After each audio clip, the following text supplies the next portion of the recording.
बोलो जयकारा। बोलो मेरे श्री गुरु महाराज की जय। श्री सद्गुरुदेव भगवान की जय। श्री नंगली निवासी भगवान की जय। श्री परमहंस दयाल जी महाराज की जय। श्री सद्गुरुदेव भगवान जी के प्रेमियों, आज का दिन उन सभी साधकों के लिए बहुत महत्वपूर्ण है जो श्री सद्गुरुदेव भगवान जी की कृपा से पिछले 40 दिनों से निरंतर नियमित रूप से उठकर अमृत वेला कर रहे हैं, यानी 40 दिन साधना के।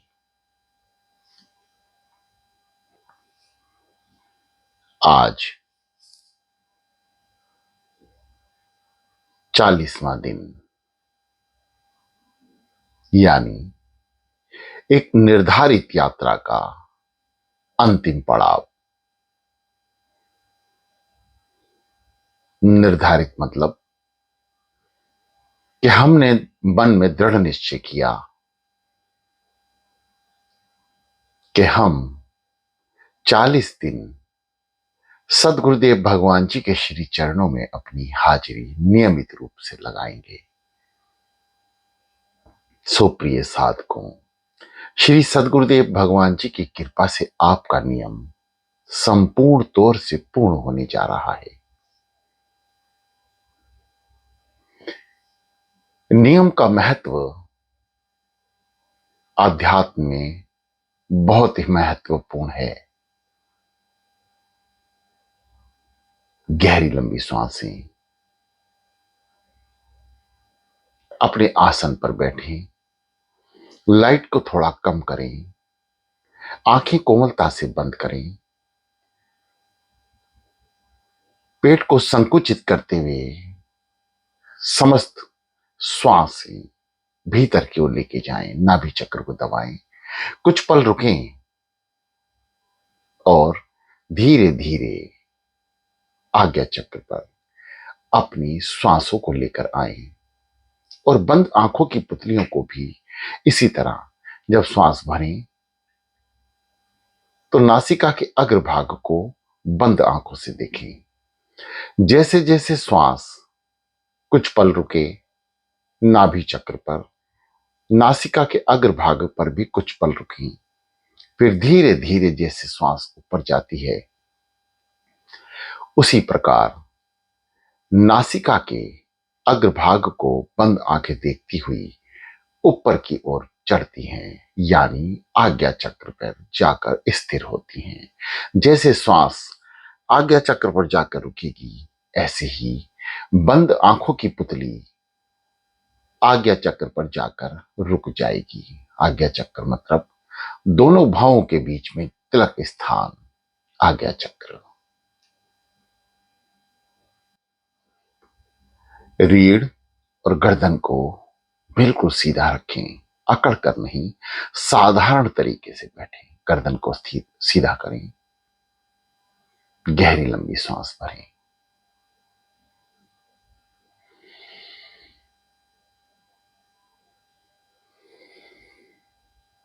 सांसों की क्रिया निरंतर जारी रखें।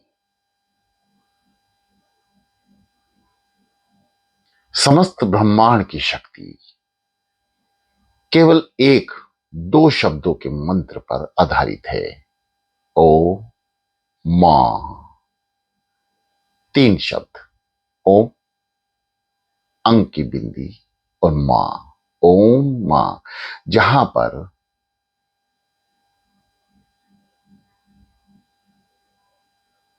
जो अंग की बिंदी आती है वह साइलेंस है, आपको उसकी आवाज नहीं सुनाई देती, यानी ब्रह्मा विष्णु महेश।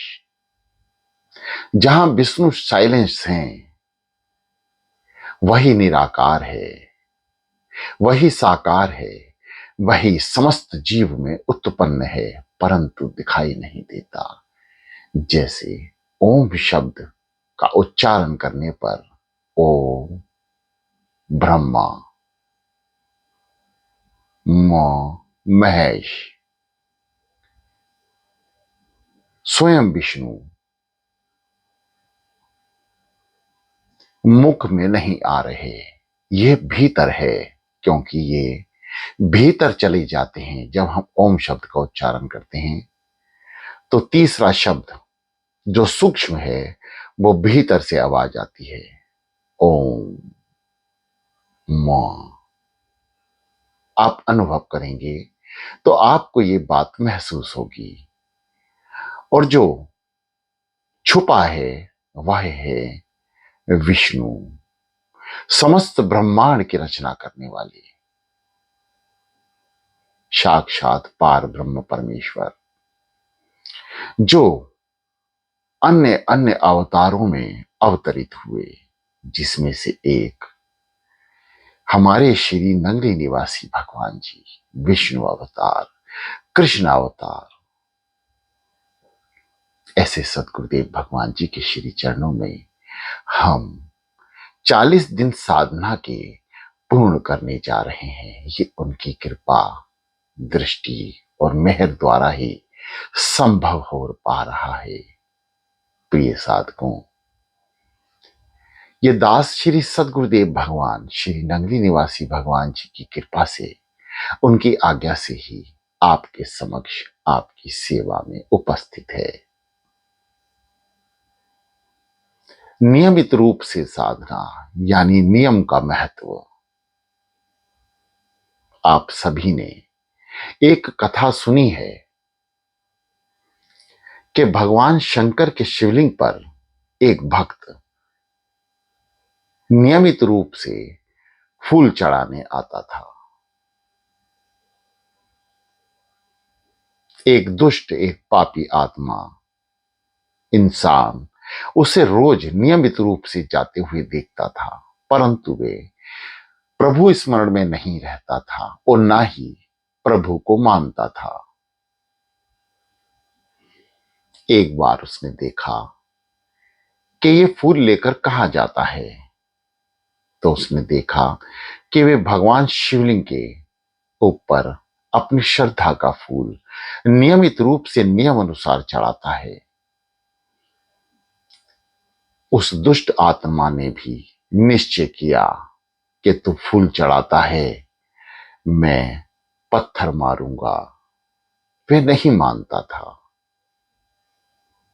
और वह भी अगले ही दिन से नियमित रूप से पत्थर मारने के लिए भगवान के पास पहुंचने लगा। दोनों ही नियम के अडिग थे। एक ही समय पर दोनों उपस्थित होते, एक फूल चढ़ाता और एक पत्थर मारता। लंबे समय तक यह क्रिया चलती रही। एक दिन अचानक मौसम बदला और भयंकर तूफान आ गया। इतना भयंकर कि कोई भी चीज उस तूफान के आगे नहीं टिक रही थी। भगवान शंकर के भक्त ने देखा कि आज तो भयंकर किस्म से तूफान आ रहा है, आज जाना उचित नहीं है। मन में उसके नियम का ख्याल तो आया, परंतु उसने अपने मन को समझाया कि रोज तो फूल चढ़ाने जाता है, यदि एक दिन नहीं भी जाएगा तो क्या शंकर भगवान तुझसे प्रसन्न नहीं रहेंगे। ऐसा विचार कर कर वह तूफानी रात में फूल चढ़ाने के लिए नहीं निकला। परंतु उधर जो पापी आत्मा, पापी जीव, जो प्रभु स्मरण में नहीं रहता, नास्तिक था, उसने बाहर देखा कि भयंकर किस्म का तूफान आ रहा है, परंतु उसने दृढ़ निश्चय कर रखा था कि चाहे कुछ भी हो जाए मैं पत्थर जरूर मारूंगा। और वह भयंकर तूफान में निकल पड़ा पत्थर मारने के लिए और अपने नित्य नियम से भगवान शंकर के शिवलिंग पर पत्थर मारा। पीछे बहुत भयंकर किस्म का तूफान चल रहा था।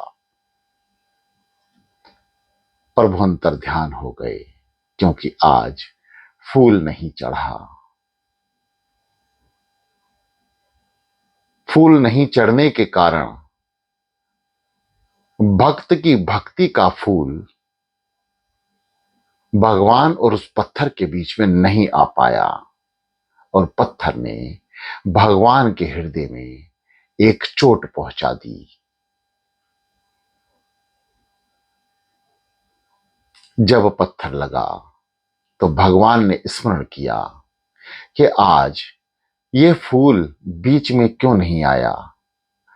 उसने इस पत्थर को मेरे तक क्यों पहुंचने दिया।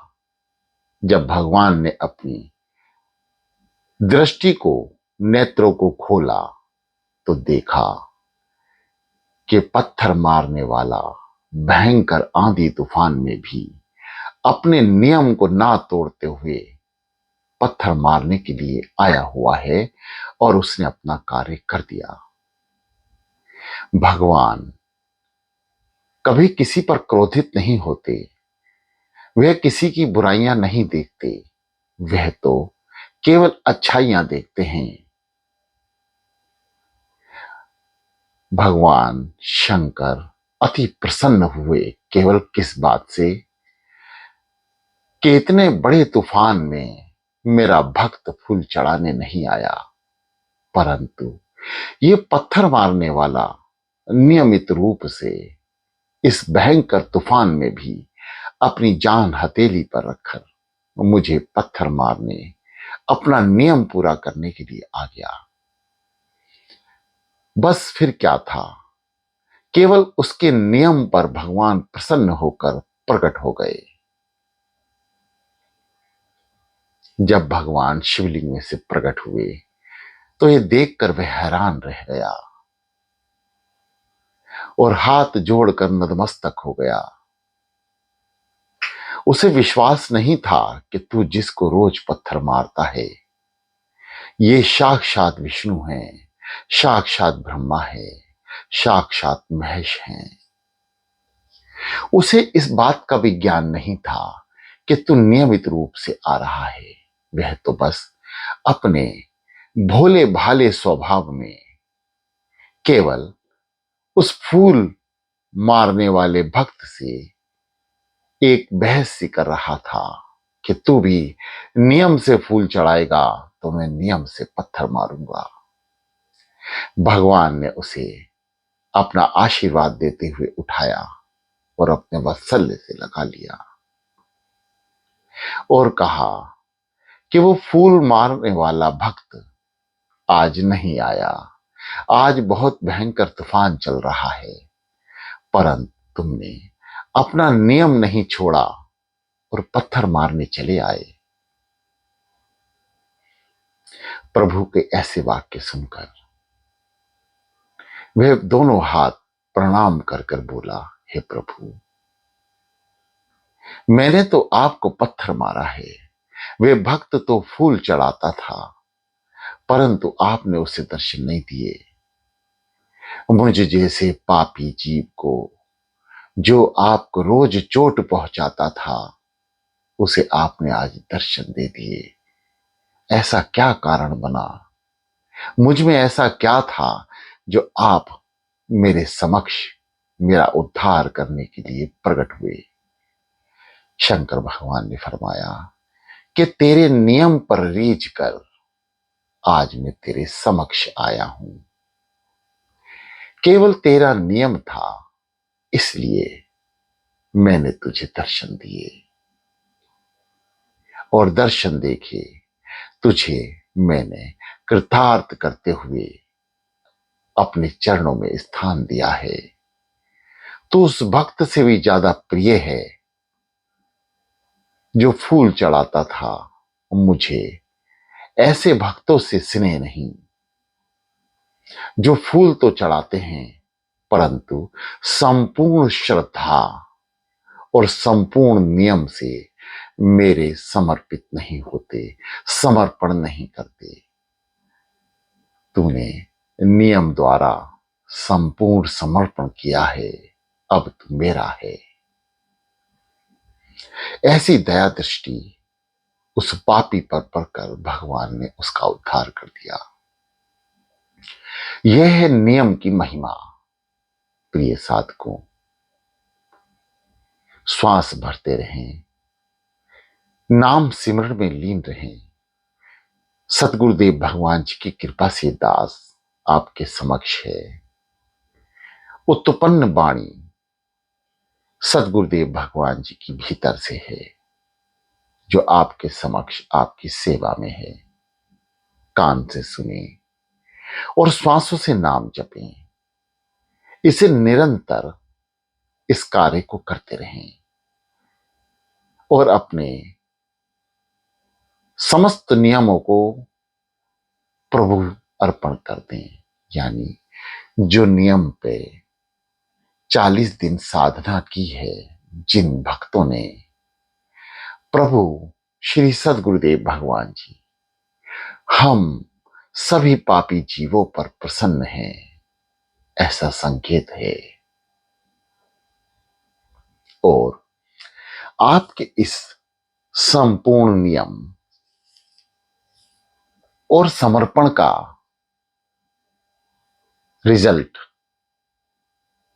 यानी प्रणाम कुछ समय बाद अवश्य आएगा, और वह बड़ा चौंकाने वाला और हृदय को खुश करने वाला होगा। जैसे परीक्षा में बैठकर विद्यार्थी परीक्षा तो देता है, परंतु उसका रिजल्ट तुरंत नहीं आता। रिजल्ट को कुछ समय लगता है, जिसका वे बेसब्री से इंतजार करता है। और इंतजार करते समय क्या करता है? प्रभु को याद करता है कि हे प्रभु, मुझे परीक्षा में पास कर देना। मैंने आपका नाम लेकर ही पढ़ाई की है, आपका बनकर ही कुछ लिखा है। प्रिय साधकों, ठीक इसी प्रकार अब आपने कल से अपने जीवन को व्यतीत करना है कि हे सद्गुरुदेव भगवान जी, ये 40 दिन साधना के तो केवल आपने ही पूर्ण किए हैं। इस दास में कोई ऐसी बात नहीं कि नींद को आपके समर्पित कर सकूं, नियम बनाकर आपके समक्ष आ सकूं। यह सब आपकी कृपा मेहर द्वारा ही संपन्न हो सका है। गहरी लंबी सांसें। ओ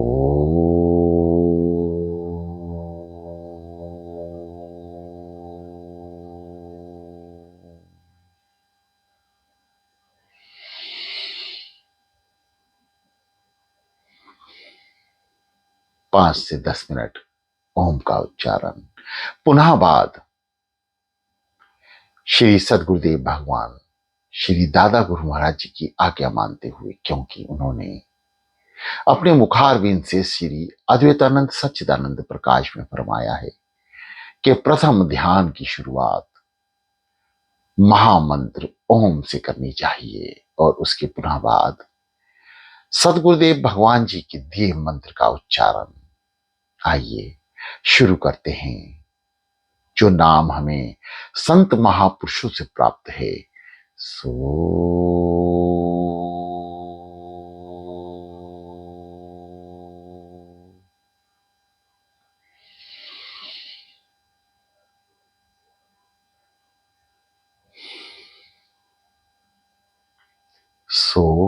समस्त ब्रह्मांड की समस्त शक्तियां भीतर, हम समस्त ब्रह्मांड की समस्त शक्तियां जो भीतर गई हैं, वे समस्त गंदगियों को बाहर निकालकर सांसों के जरिए इस ब्रह्मांड में कचरे में फेंक रही हैं। और भीतर गई शक्तियां आपकी मन, क्रम, वचन, आत्मा को शुद्ध कर रही हैं।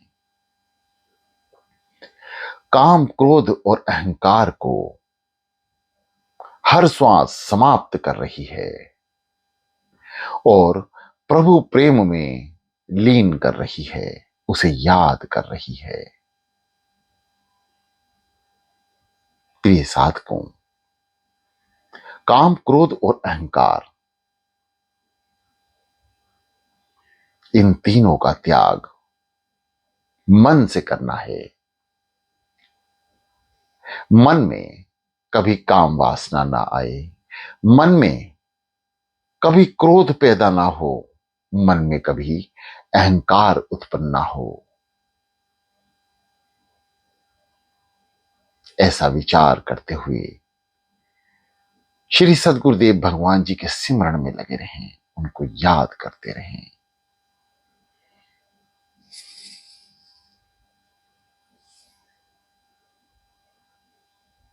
श्वास श्वास सिमरो गोविंद, मन अंतर की उतरे चिंद।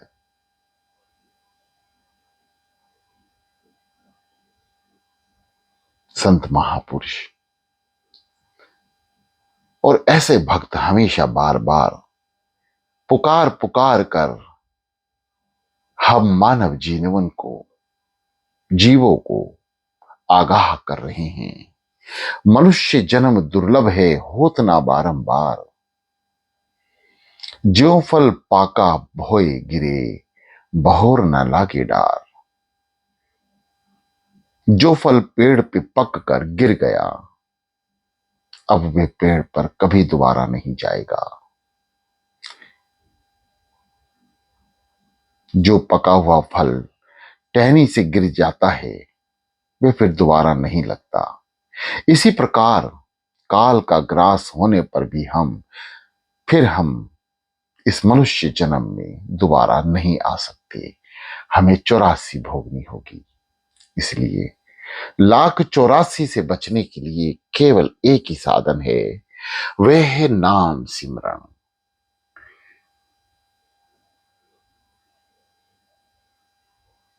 अमृत बेला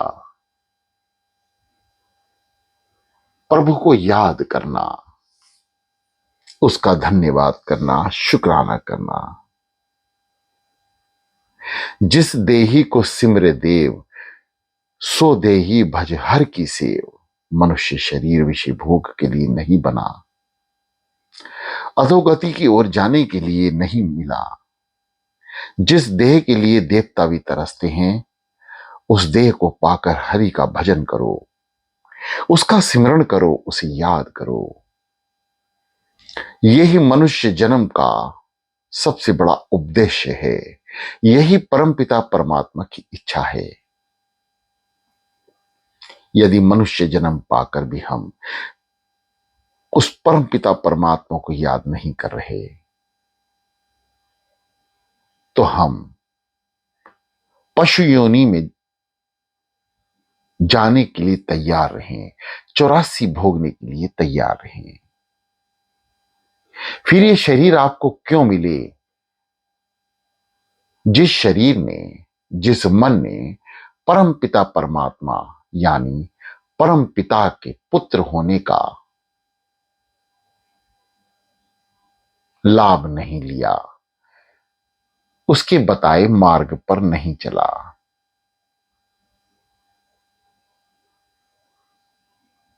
ऐसे पिता का पुत्र अपने पिता को खो नहीं देता, उससे जन्म जन्म तक दूर भी हो जाता है।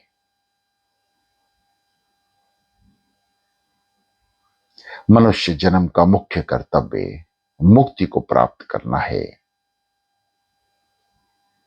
जैसे माता के गर्भ में जन्म से पहले भक्ति करते हुए वचन दिया कि मैं बाहर निकलकर आपका सिमरण करूंगा, उसे याद करता रहा। केवल उसकी याद ने ही 9 महीने का समय पूरा किया। इस संसार में आने के पश्चात वह सब माया के जाल में फंसकर भूल जाता है। आज किसी से पूछो कि आप भजन करते हो, तो जवाब मिलता है कि फुर्सत नहीं मिल रही। हम गृहस्थी हैं, परिवार वाले हैं, बच्चे हैं, उनको पढ़ाना लिखाना है, उनकी जिंदगी संवारना है। इसलिए रात को देर से सोना होता है। बिजनेस है, नौकरी है, मन को भी बहलाना है क्योंकि शरीर थक जाता है तो सिमरण करने का समय मिलता नहीं, आंख खुलती नहीं।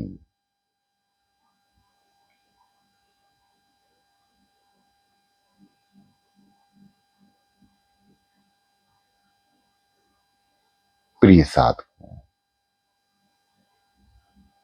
ऐसे जीव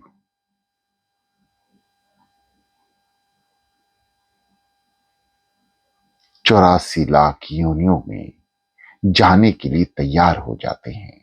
तभी तो मनुष्य जितने धरती पर हैं उससे कई गुना ज्यादा 84 जीव हैं, 84 लाख योनियां हैं जिनका हमें सही तरह से ज्ञान तक नहीं है।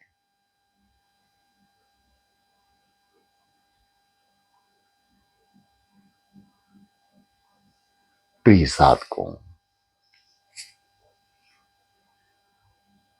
आज सदगुरुदेव भगवान जी की हम पर असीम कृपा है। उनके द्वारा ही ये नियम संपूर्ण हो सका है।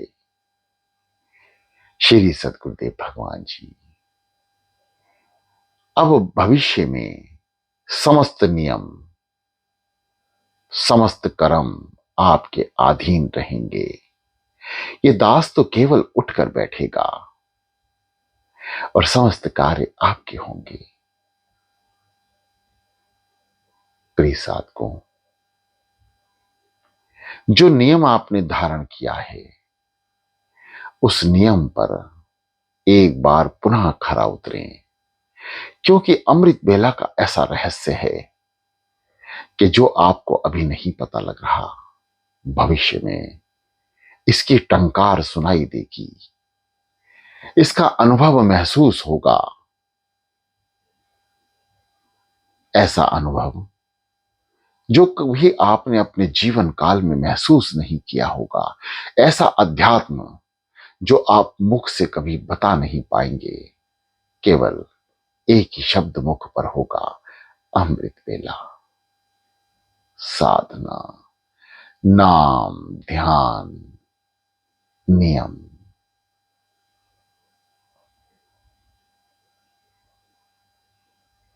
श्री सदगुरुदेव भगवान जी के प्रेमियों,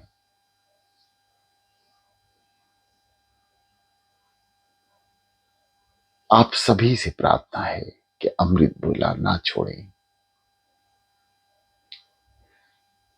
यदि आप 2 बजे उठकर बैठ रहे हैं साधना में और उससे पहले उठकर नहा धो लेते हैं, तो भले ही अपने समय में थोड़ा परिवर्तन कर लें।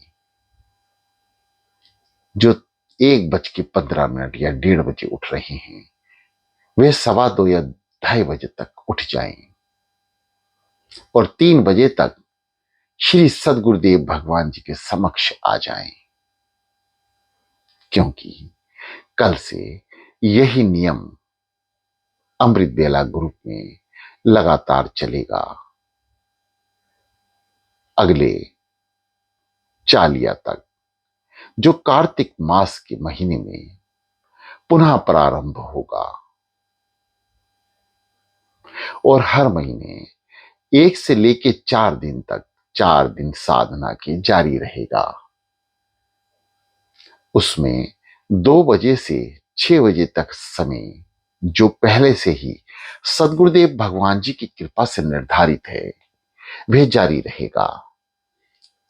जो साधक 40 दिन साधना में चूक गए हैं, जो साधक 40 दिन साधना के नियम को संपूर्ण तौर से नहीं अपना पा रहे थे, वह 4 दिन की साधना लगातार 5 महीने तक अवश्य करें।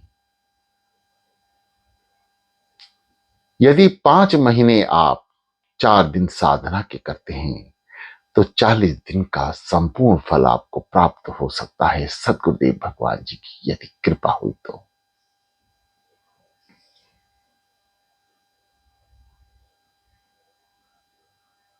सो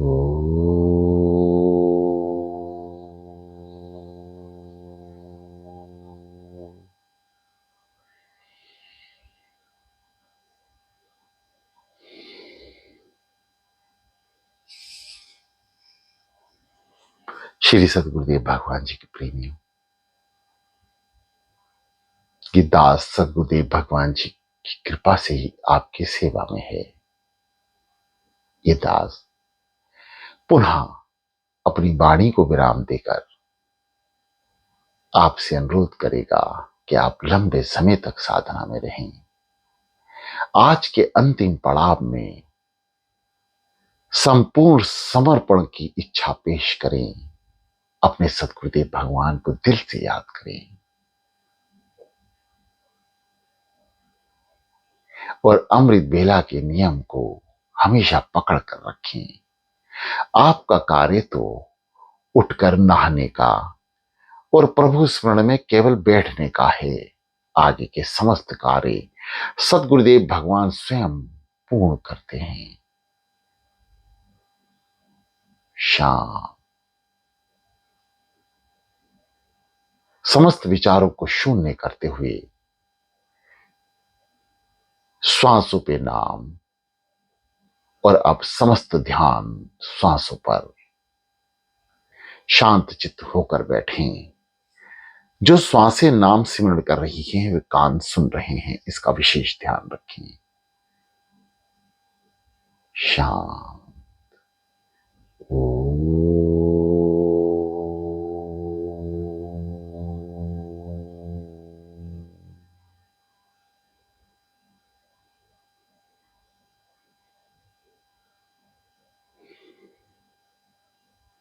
शांत।